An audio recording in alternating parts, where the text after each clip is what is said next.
linked to terrorism and drug trafficking, claiming to have 170 videos as evidence.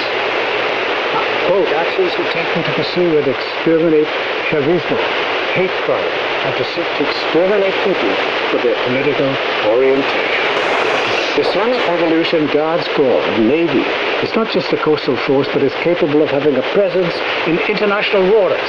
The commander of the Bauta, Lieutenant General Hajj Qasem Soleimani, fleet of the IRGC Navy, says, quote, after the United States imposed sanctions on the IRGC Navy, we had to show that the IRGC Navy is not just a coastal force and is capable of supplying various types of heavy vessels, enabling it to have a presence in international waters, Soleiman said on Monday. He added that the naval fleet with a domestically developed Sahid Mahdavi ocean-going warship acting as the flagship began its mission from Farsi Island in the Persian Gulf, where the U.S. killed an IRGC commander. Quote, this conveyed important messages to the United States, he emphasized. During its mission, he noted, the Sahid Mahdavi warship passed through important and strategic straits of the world, including the Strait of Malaga. The commander said the Iranian flotilla crossed the equator and entered the zone of the U.S. Navy's 7th Fleet. For the first time, it approached Diego Garcia Island and one of the most important U.S. bases in the Indian Ocean and returned home after 39 days of successful voyage. He added, quote, we sent a message to the Americans that we are able to reach the closest point to you, Soleiman asserted. The Iranian commander reiterated the totally professional nature of the mission, saying, quote, we did not seek to stoke any tension. He made the remarks as the U.S. has sent a guided missile submarine to the West Asia as tensions escalate in the region. Pentagon Chief Lloyd Austin said an aircraft carrier would sail there more quickly. Iran's acting foreign minister Ali Bagheri Kani says the country is seeking to prevent realization of the Israeli regime's dream of triggering out an all-regional war. The top diplomat even relaxed at the same as the post of the ex-social media platform on Sunday. He was referring to the flurry of acts of willful and deadly aggression that the regime has been staging across West Asia, which have been threatening to engulf more expanses of the region in unbridled violence.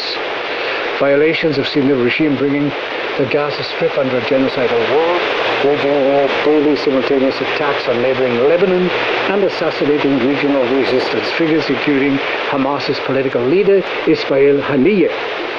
Tel Aviv has denied responsibility for the targeted killing that took place in the Iranian capital Tehran late last month, but Tehran has held it squarely responsible for the atrocity and vowed to serve it with a harsh response.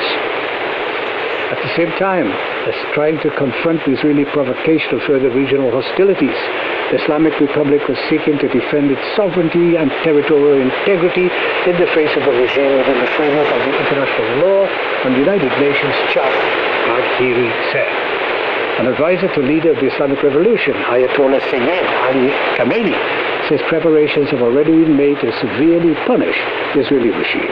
Quote, we believe that going unpunished would further embolden the regime in its crimes, he asserted, urging Muslim countries to resort to common coordinated efforts, bringing about an end to the genocide in Gaza. Quote, with its widespread massacre of civilians, including women and children, the Zionist regime set a new record of barbarity in the international human society, he said. He pointed to the regime's most recent carnage in the coastal sliver, which saw it killing more than 100 people at a school sheltering displaced Palestinians east of Gaza City. Bagheri lamented Western governments for their reprehensible double standards when it came to the regime's atrocities. Had any party other than the occupying entity permitted such bloodletting, Western governments, quote, would be competing, each with the other condemn it in the strongest terms and subject the perpetrator to sanctions and other restrictions. The Israeli military has ordered more evacuations in southern Gaza after a deadly airstrike on a school turned shelter in the north killed more than 100 Palestinians. This according to local health authorities. Hundreds of families carrying their belongings in their arms left their homes and shelters in Khan Yunis early on Sunday, seeking elusive refuge. Israel has repeatedly ordered mass evacuations as its troops have returned to heavily damaged areas where they previously battled Palestinian fighters. vast majority of Gaza's 2.3 million people have been displaced by the 10-month war, often multiple times. Hundreds of thousands have crammed into squalid tent camps with few public services, or have sought shelter in schools like the one struck on Saturday in Gaza City. Palestinians say no one in the besieged territory feels safe. The latest evacuations apply to areas of planned units, including part of an Israeli-declared humanitarian zone from which the military said rockets have been fired. Israel accused Hamas and other Palestinian armed groups of hiding among civilians and launching attacks from residential areas. Khan Yunis, Gaza's second largest city, has suffered widespread destruction during Israeli air and ground attacks. Tens of thousands of people fled again last week after an earlier evacuation order. Gaza's Minister of Health says the Palestinian death toll from the war is approaching 40,000 people, with more than 92,000 wounded. VA groups have struggled to address the staggering humanitarian crisis in the country, while international experts have warned of famine. International news here on Radio Havana, Cuba. Glad to have you along with us on this Wednesday. Thanks for tuning in to your English language broadcast here on Radio Havana. On this date in history, in the year 1870, Cuban musician and composer Manuel Salmer died in Hawaii. Salmer is credited with being the first to cultivate Cuban musical nationalism. Considered a visionary, perhaps the most important Cuban musician of the 19th century, Salmer wrote scores for contradances, for piano, and orchestra. Manuel Salmer died on this date in 1870, 154 years ago today.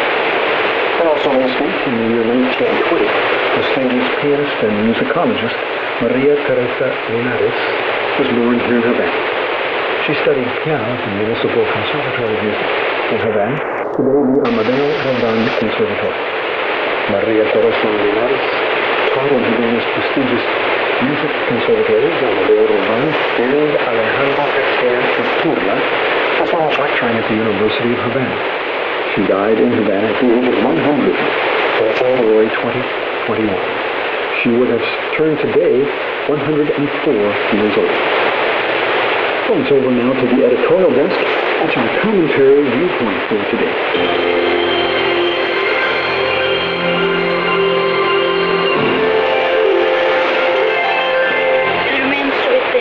Civil rights president Javier Milei was aware of the continuing visits made by the deputies of the story, La Libertad Avanza, to the repressors of dictatorship in the essays of prison, but in any case, the dialogue between the prisoners and the legislators was enough to hear any voice.